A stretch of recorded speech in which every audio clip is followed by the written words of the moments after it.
तो भाई मैंने वार 2 देख ली, कसम से मजा आ गया। मैं एक्साइटेड हूँ कि इसकी कहानी को एक्सप्लेन करूँ, क्योंकि बहुत सारी चीजें हम एक बार में समझ नहीं पाते हैं। इसलिए आपने अगर वार 2 नहीं देखी है तो पहले उसे देखो, मूवी अच्छी है, उसके बाद यहाँ आओ तो वार 2 की स्टोरी एक्सप्लेन करते हुए इसकी एंडिंग को अच्छी तरह से जानेंगे। तो चलिए कहानी शुरू करते हैं। तो मूवी की स्टार्टिंग में हम जापान की एक पहाड़ी का सीन देखते हैं, जहाँ पर एक क्रिमिनल अपने आदमियों के साथ ठहरा हुआ था। तभी हम देखते हैं कि उनका एक बंदा दौड़ते हुए आता है। वह अपने बॉस से कहता है कि बॉस, हमें हमारे दुश्मनों ने चारों तरफ से घेर लिया है, तुम्हें मारने के लिए उन्होंने पूरी फौज भेजी है, आप जल्दी यहाँ से निकल जाइए। तभी बॉस का पालतू भेड़िया किसी के आने की आहट सुनकर आगे बढ़ता है, बट वह कबीर को देखते ही शांत हो जाता है और उसके साथ चलने लगता है। कबीर जैसे ही क्रिमिनल के पास पहुँचता है ना, तो बोलता है कि बस मैं ही हूँ और कोई नहीं आने वाला। इस पर बॉस बोलता है कि तू अकेला आया है, कौन है बे तू?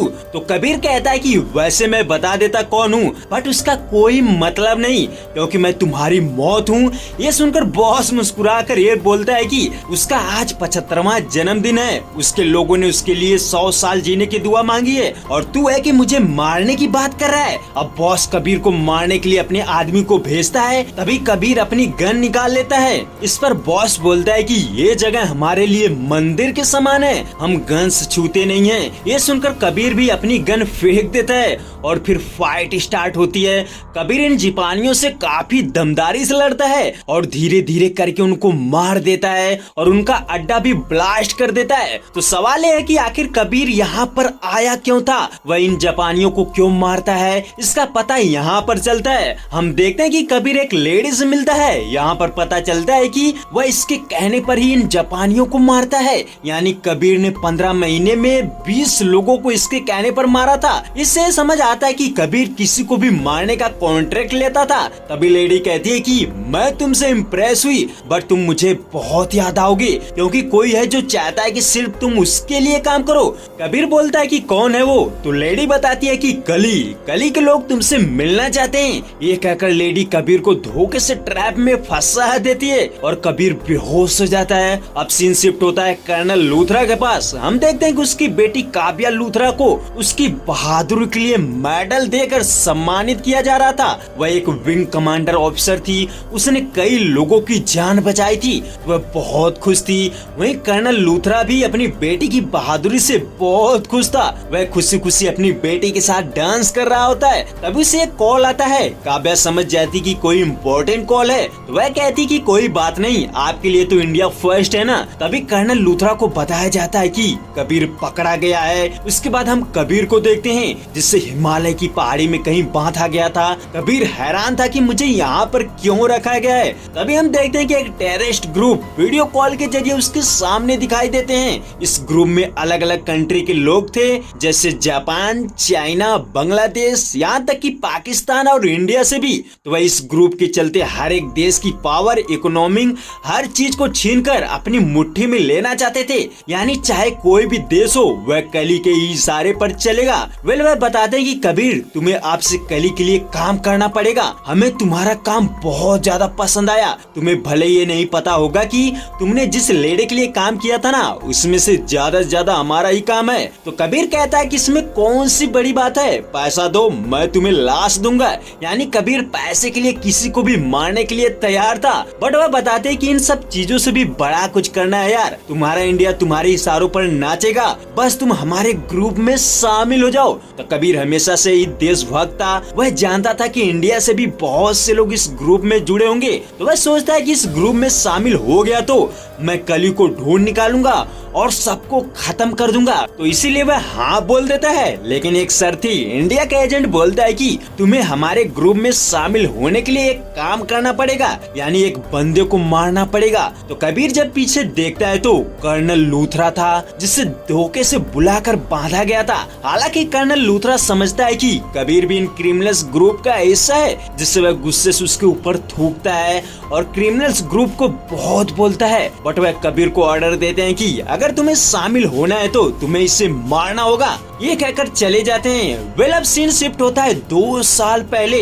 हम देखते हैं कि कर्नल लूथरा जब कबीर को इस मिशन के बारे में बताता है, दरअसल वह कली के बारे में पहले ही बता चुका था कि इंडिया के एक नया दुश्मन है। वह एक ग्रुप चला रहा है जिसमें बड़े बड़े बिजनेसमैन, पॉलिटिशियन शामिल हैं। हम ऐसे कुछ नहीं कर सकते, अगर उनको खत्म करना है तो उनमें शामिल होना पड़ेगा। यानी कबीर को सही गलत की लाइन क्रॉस करनी पड़ेगी, अंधेरे में उतरना पड़ेगा। कुल मिला जुलाकर कर्नल लूथरा इस खतरनाक मिशन के लिए भेजा था। यानी यहाँ पर जो भी कबीर कुछ कर रहा था ना, वह पैसों के लिए लोगों को मार नहीं रहा था, बल्कि वह सब इस ग्रुप में शामिल होने के लिए कर रहा था। तो कर्नल लूथरा कबीर को थोड़ा दूर ले जाता है। वह कहता है कि इस मिशन के बारे में सिर्फ तुम जानते हो, अगर इंडिया को बचाना है तो तुम्हें मुझे मार कर ये टेस्ट पास करना पड़ेगा। कबीर कहता है कि नहीं, मैं ऐसा नहीं कर सकता, तुम्हारी एक बेटी भी है। उस पर लूथरा बोलता है कि कबीर, हम सब सोल्जर्स हैं, हमारे लिए कोई रिश्ता मायने नहीं रखता, हमारे लिए सिर्फ इंडिया फर्स्ट। तुम उस कली को वो हश्र करना कि दोबारा अब कोई राक्षस इंडिया की तरफ आंख उठाकर भी ना देखे।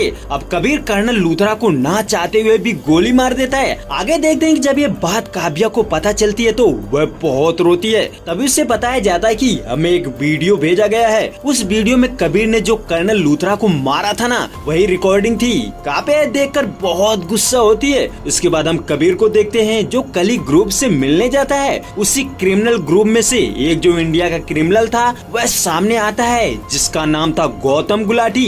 वह एक बिजनेसमैन था। कबीर उससे कहता है कि तुमने कर्नल लूथरा को मारने का वीडियो क्यों भेजा। यानी वह चाहते थे कि कबीर को इंडिया का गद्दार साबित कर दिया जाए ताकि वह इंडिया वापस न जाए। तो गौतम गुलाटी कबीर को बताता है कि हम सब कली का एक कतरा हैं, हमारी सोच बहुत बड़ी है, तुम्हारा हमारे ग्रुप में स्वागत है। वेल कबीर को इस ग्रुप में शामिल कर लिया जाता है। उसके बाद हम कर्नल लूथरा का फ्यूनरल देखते हैं। वहाँ पर एक नए रॉ चीफ की एंट्री होती है जिसका नाम था विक्रांत कौल। वह काव्या और सीएम से कहता है कि हम कर्नल लूथरा के कातिल को नहीं छोड़ेंगे। तभी काव्या कहती कि मुझे भी टीम में ज्वाइन होना है। तो इससे विक्रांत कहता है कि मैं तुम्हारा दर्द समझ सकता हूँ, बट मैं अपनी टीम में खुद चूज करता हूँ, उसमें फैमिली मेंबर शामिल नहीं कर सकता। तभी सीएम कहता है कि काव्या एक बेस्ट ऑफिसर है, इसे तुम्हें शामिल करना पड़ेगा। और जो तुम सोच रहे हो कि तुम्हारी टीम कबीर तक पहुँच जाएगी ना, तो इस गलत फहमी में मत रहना। वह कैसा है मुझे पता है, तुम्हारी टीम उसका बाल भी बांका नहीं कर पाएगी। और ये भी बताता है कि वह एक ऐसे एजेंट को जानता है जो कबीर के टक्कर का है, वह जो ठान लेता है ना वही करता है। यानी सीएम के कहने के हिसाब से टीम विक्रम लीड करेगा।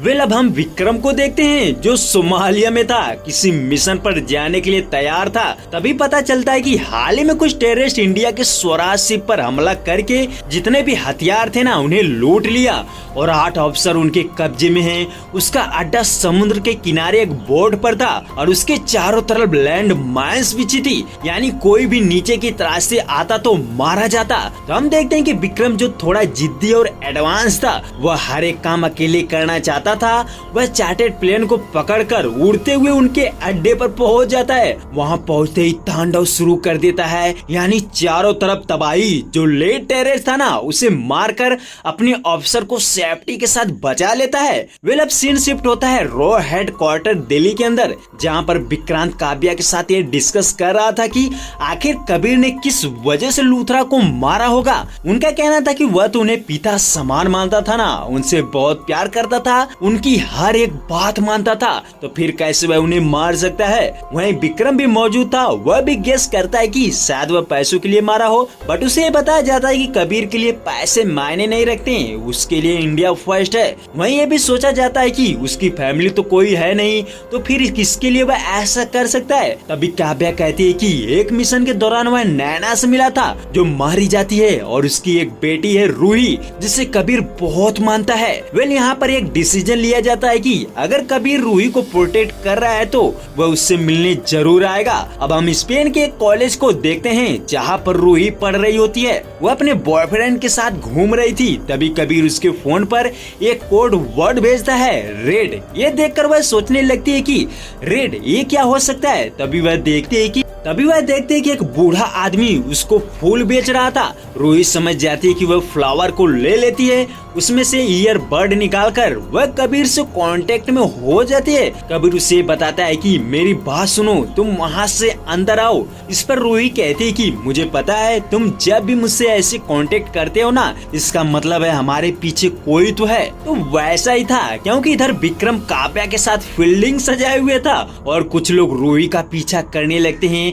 ये बात कबीर को पता चल जाती है कि उसे रॉ एजेंट ने घेर लिया है। अब वह चोरी चोरी अंदर जाता है और रूही से कहता है कि वह एक गाड़ी चुरा कर बाहर खड़ी रहे। वहीं कबीर ऊपर छत पर जाता है। वहाँ से जैसे वह नीचे कूदने की कोशिश करता है ना, तभी काव्या वहाँ पर आ जाती है। वह उससे पूछती है कि एक बार कह दूं कि तुमने डैड को नहीं मारा। कबीर कुछ नहीं बोलता, जिससे काव्या समझ जाती है कि इसने सही में मारा है। अब दोनों में फाइट होती है, बट कबीर किसी तरह नीचे कूदकर रूही के साथ गाड़ी में बैठकर भागने लगता है। बट उसके सामने विक्रम था, वह उसका पीछा करता है। पीछा करते करते विक्रम कबीर को एक ब्रिज पर घेर लेता है। अब कबीर फंस चुका था, वह करे तो करे क्या। उधर विक्रम अपनी गन निकालकर उसको मारने के लिए तैयार था, लेकिन तभी वह मेट्रो आ जाती है। कबीर गाड़ी को मेट्रो के ऊपर जंप करा देता है और उसके ऊपर से ही चलने लगता है। इधर विक्रम भी मेट्रो के ऊपर कूदकर पीछा करने लगता है, बट कुछ समय बाद केव आने की वजह से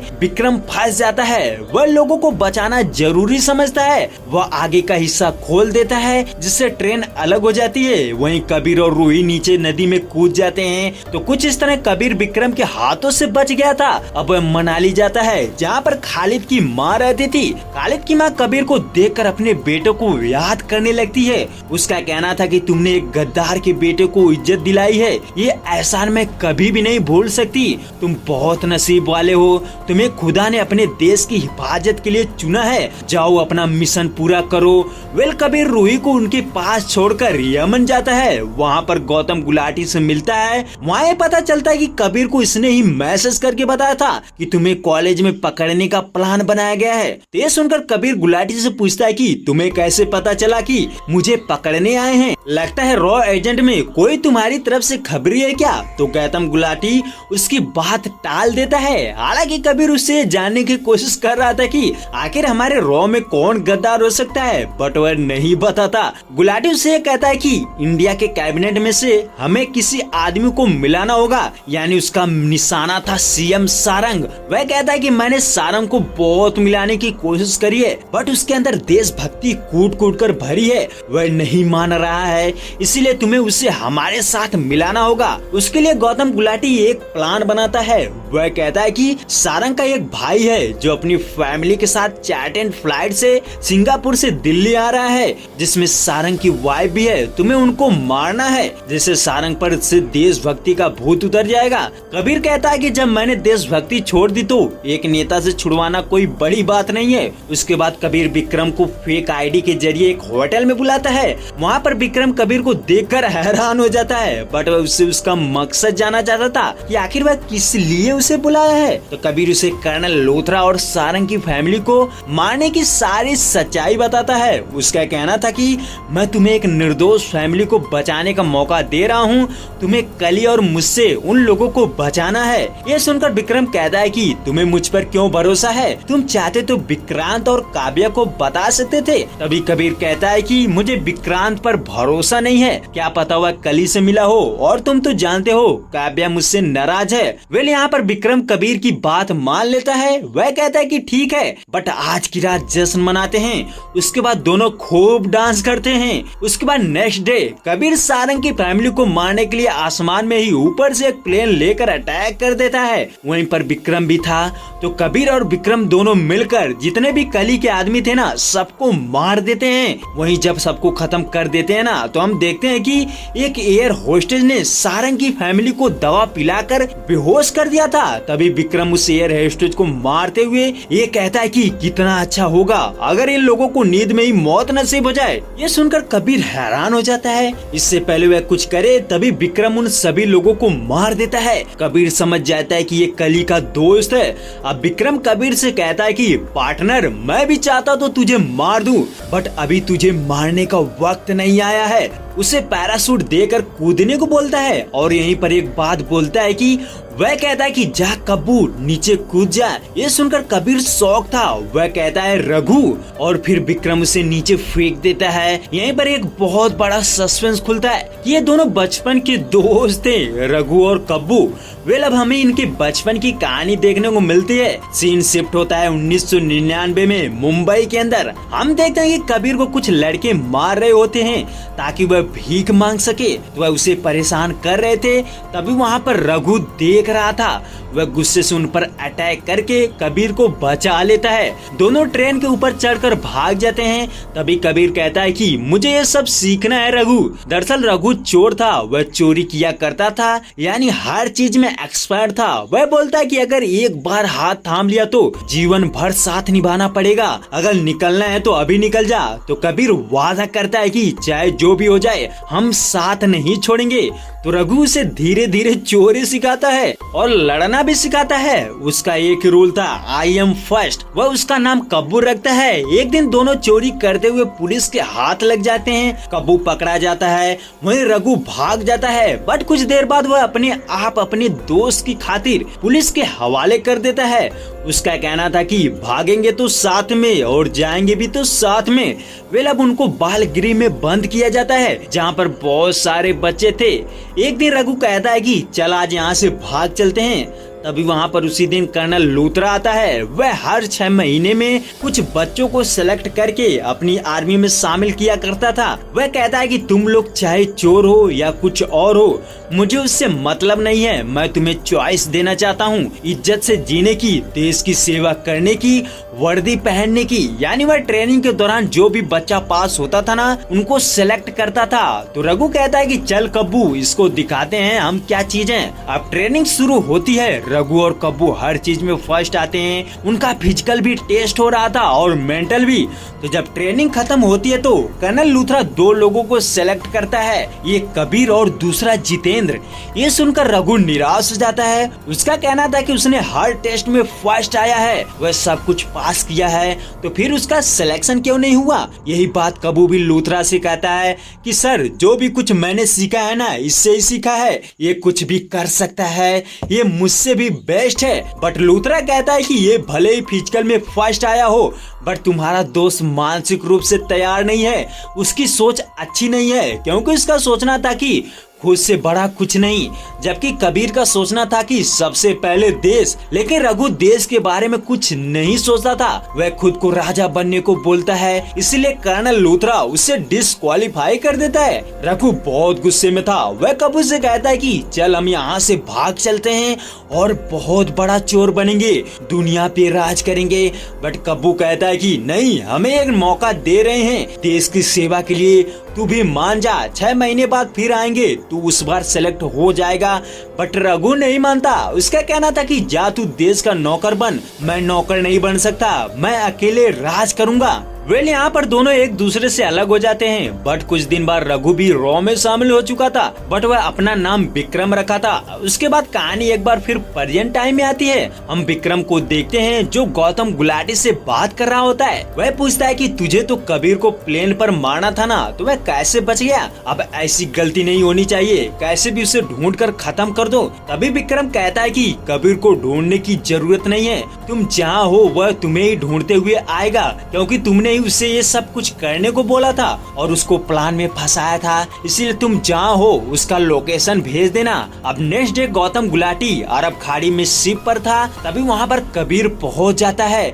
वह शिप के लोगों को मारकर गुलाटी तक पहुँच जाता है। वह उसे देखकर डर जाता है। इतने में एक बार फिर कली मेंबर्स कांटेक्ट में आते हैं। कबीर तुरंत गुलाटी को छुपा देता है। तो कली मेंबर्स कबीर से एक प्लान शेयर करते हैं। उनका कहना था कि इंडिया के प्राइम मिनिस्टर को खत्म करना पड़ेगा, उसके बाद उसकी जगह हमारा एक आदमी लेगा और फिर इंडिया में राज सबकी होगी, बट फैसला कल ही लेगा। यानी कबीर को पता चल चुका था कि ये लोग पीएम को मारकर उसकी जगह दूसरे को बिठाना चाहते हैं। तो कबीर गुलाटी को उसके सामने करता है और कहता है कि चाहे तुम लोग जहाँ भी हो, मैं तुमको ढूंढ ढूंढ कर इत्मीनान से मारूंगा। उसके बाद कबीर जैसे ही गुलाटी को मारने जाता है, तभी विक्रम वहाँ आ जाता है। वह कबीर को गोली मार देता है और फिर अपनी दोस्ती दोस्ती के बारे में बात करता है। ये सुनकर गुलाटी विक्रम को ही बोलता है। तभी विक्रम उससे पूछता है कि अच्छा बताओ, मैं हर चीज में फर्स्ट था तो मुझे कली में शामिल करने के लिए सीट क्यों नहीं दी गई। इस पर गुलाटी हंसते हुए कहता है कि भले तू ताकतवर है बट तेरे पास हमारा प्लान समझने की औकात नहीं है। ये सुनकर विक्रम आग बबूला हो जाता है। वह कहता है कि अगर तू नहीं रहेगा तो फिर तेरी जगह कौन लेगा बे। ये कहते हुए गुलाटी को मार देता है। यानी विक्रम गुलाटी को मारकर कली में शामिल होना चाहता था। वहीं कबीर समझ चुका था कि इसने मुझे उस दिन क्यों छोड़ा था। वह चाहता था कि मैं गुलाटी के कत्ल में फंस जाऊं। अब विक्रम कबीर से कहता है कि मैंने तुझे सब कुछ सिखाया, मैं तेरा गुरु हूँ और है कि तू मुझसे बेस्ट बनने की कोशिश कर रहा है। उसका कहना था कि वह एक अंधेरा है, तुमने तो देश का नौकर बनकर ये मुकाम हासिल किया है ना, बट मैं आजाद होकर यहाँ तक पहुँचा हूँ। तभी कबीर उसे टॉन्ट करते हुए बोलता है कि तू हमेशा से ही आई एम फर्स्ट करता आया है ना, तू अकेला ही खेलता आया है, बट जब कली का इंडिया पर कंट्रोल रहेगा तो तू क्या करेगा, तू उनके ऑर्डर मानेगा ना, उनके इशारों पर नाचेगा। इस पे विक्रम बोलता है कि तू हमेशा से ही मुझे जानता है कि रघु इज फर्स्ट, मुझे थोड़ा समय लगेगा बट कुछ दिन में कली पर भी मेरा कंट्रोल हो जाएगा और फिर इंडिया पर भी। अब कबीर मान चुका था कि उसका दोस्त रघु हमेशा से ही ऐसा था, उसकी सोच अच्छी नहीं है, इसीलिए कर्नल लूथरा ने उसे सेलेक्ट नहीं किया था। इसके बाद जैसे ही विक्रम कबीर को मारने के लिए आगे बढ़ता है तभी कबीर ब्लास्ट करके बोर्ड से भागने लगता है। अब दोनों में चेजिंग एक्शन सीक्वेंस होता है जिसमें किसी न किसी तरह कबीर एक बार फिर विक्रम के हाथों से भाग निकलता है। वे अब काव्या और विक्रांत को देखते हैं। विक्रांत विक्रम से कहता है कि कल पीएम डावोस से आ रहे हैं, तुम्हें उनको सिक्योरिटी देना है। वहीं काव्या कबीर के सामान में से एक अंगूठी पाती है तो कहानी फ्लैशबैक में जाती है। हमें देखने को मिलता है कि काव्या कबीर से बहुत प्यार करती थी, दोनों एक दूसरे से प्यार करते थे। वह एक दिन कबीर को गोली को पिघलाकर एक अंगूठी बनवाई थी, उसे देकर प्रपोज करती है कि वह उससे शादी कर ले, बट कबीर कहता है कि ये नहीं हो सकता क्योंकि कर्नल लूथरा ने उसे एक सोल्जर्स नहीं बल्कि वॉरियर बनाया था, रॉ का एजेंट जिसे छुपकर मिशन को पूरा करना था। वह चाहकर भी कोई फैमिली नहीं बना सकता था, इसलिए उसे मना कर देता है। काव्या कहती है कि मुझे मालूम था कि तुम ऐसा ही कुछ कहोगे, तुम मेरे पापा जैसे हो, उनके लिए भी इंडिया फर्स्ट है। वेल यहाँ पर इनका ब्रेकअप हो जाता है। हम देखते हैं कि जिस जगह ये दोनों अलग हुए थे ना उसी जगह फिर से कबीर उसे बुलाता है और उसने अब तक जो भी कुछ किया था सारी सच्चाई बताता है, जिसे सुनकर काव्या विश्वास कर लेती है। वह कहती है कि हमें जल्द से जल्द विक्रम को रोकना होगा क्योंकि पीएम की सिक्योरिटी लीड वही कर रहा है। वह दावोस जा रहा है। उसके बाद हम विक्रम को देखते हैं जो कली मेंबर से मिलने जाता है। कली मेंबर उसको गुलाटी की जगह जनरल बना देते हैं। विक्रम खुश था, वह कहता है कि अब ना कबीर बचेगा ना पीएम। इधर काव्या विक्रम की सच्चाई और पीएम पर होने वाले अटैक के बारे में बात करने के लिए सारंग को कॉल करती है। उससे कहती है कि मैं और कबीर तुमसे कुछ बात करना चाहते हैं। ये सुनकर सारंग कहता है रुको, फोन पर बात करना ठीक नहीं होगा, मैं एक जगह बताता हूँ, वहाँ आ जाना। तो सारंग उन्हें पार्किंग के अंदर बुलाता है। हम देखते हैं कि जैसे वह पार्किंग में पहुँचते हैं ना तभी वहाँ पर कुछ गुंडे आ जाते हैं जो उन्हें मारने की कोशिश करते हैं। यानी ये गुंडे सारंग ने भेजे थे। कबीर को यहाँ पर समझ आ चुका था कि कली का हुक्म का इक्का सारंग ही है। वह पीएम को मारकर सारंग को ही पीएम बनाना चाहते थे और सारंग की जो फैमिली विक्रम ने मारा था ना उसे उसने ही खुद मरवाया था ताकि पब्लिक की सिंपैथी उसके ऊपर रहे और वह पीएम बन जाए। हालांकि इधर चारों तरफ से दोनों घिर चुके थे। टैन मौके पर विक्रांत आकर उन्हें बचा लेता है। वह कहता है कि कर्नल लूथरा को कली के बारे में मैंने ही बताया था। कभी कर्नल लूथरा के लिए मैं कबीर था, उसने मुझे तुम्हारे बारे में बताया था कि अगर कबीर जिंदा है तो समझ लेना वह ना थका है ना हारा है, वह भी हमारे जैसा है। तो यहाँ पर तीनों ये प्लान बनाते हैं कि किसी न किसी तरह विक्रम को पीएम की सिक्योरिटी से हटाना होगा। तभी वह देखते हैं कि उनका एक बंदा जिंदा था। वह उससे विक्रम को कॉल लगवाते हैं और उसको ये बताते हैं कि कबीर और काव्या मारे गए हैं। ये सुनकर विक्रम थोड़ा सैड था बट बेफिक्र था। अब सीन शिफ्ट होता है दावोस के अंदर। हम देखते हैं कि विक्रम पीएम के साथ था बट विक्रांत वहां पर आकर उससे ये कहता है कि पार्किंग में अटैक हुआ था, मुझे लगता है ये कबीर ने किया होगा, इसीलिए सारंग का खतरा है क्योंकि उनका लास्ट कॉल सारंग को था, इसलिए तुम्हें उनके पास जाना चाहिए। इस तरह विक्रम ना चाहते हुए भी सारंग के साथ जाता है। वहाँ सारंग उसे देखकर कहता है तुम्हें तो पीएम के साथ होना चाहिए था ना। तो विक्रम कहता है कि ये सब कार पार्किंग अटैक के चलते हुए है, बट कबीर डेड। ये सुनकर सारंग बहुत खुश होता है, बट तभी कबीर उसे शूट कर देता है, जिससे सारंग तुरंत मर जाता है।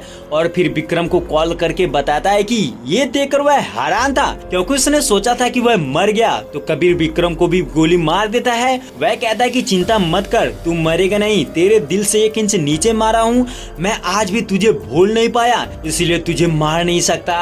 वेल अब कबीर चला जाता है। वहीं विक्रम आईसीयू में था। उधर विक्रांत सारंग की बॉडी को लेकर और पीएम के साथ इंडिया निकलने का प्लान बनाता है। वहीं विक्रम हॉस्पिटल में था, तभी वहाँ पर कली मेंबर्स प्रेजेंट होते हैं। उनका कहना था कि तुम फेल्ड हो गए, अब तुमको मारना पड़ेगा, क्योंकि उनका सारा प्लान चौपट हो चुका था, क्योंकि सारंग जो मर गया था। विक्रम उनसे कहता है कि अभी खेल खत्म नहीं हुआ है, मुझे एक चांस दे दो, मैं कबीर को मार दूंगा। तो एक बार फिर कली उसको चांस देते हुए कहता है कि तुम्हारे पास सिर्फ 24 घंटे हैं, इतने में कबीर को ढूंढ कर मार डालो। वेल अब विक्रम कबीर को कॉल करके ये बताता है कि चल सब कुछ भूल जा कि तू कबीर है और कभी मेरा दोस्त हुआ करता था, मैं और तुम आमने सामने होंगे, जो जीतेगा वह फर्स्ट होगा।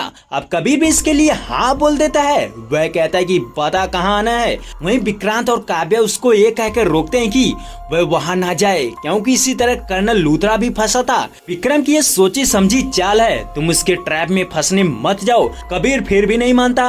वह विक्रम से मिलने चला जाता है। वहाँ जैसे ही पहुँचता है ना, तो पता चलता है कि विक्रम अभी भी पीएम को मारने का प्लान बनाया था। वह ये चीज कबीर को दिखाता है। कबीर उसे देखते ही कहता है कि लगता है पीएम अब भी सेफ नहीं है। हालांकि कबीर विक्रांत से कांटेक्ट में था, तो विक्रांत समझ जाता है कि वह पीएम पर होने वाले अटैक से लड़ता है। इधर विक्रम कहता है कि तुझे क्या लगता है, तूने सारंग को मार दिया तो सारा खेल खत्म हो गया, हम एक और सारंग पैदा कर सकते हैं। इस पर कबीर विक्रम को मारता है। अब विक्रम उसको गुस्सा दिलाता है। उसका कहना था कि तू जिसके भी साथ रहा है ना, सभी मारे गए, सब तेरी वजह से। पहले नैना मरी, फिर खालिद और फिर लूथरा।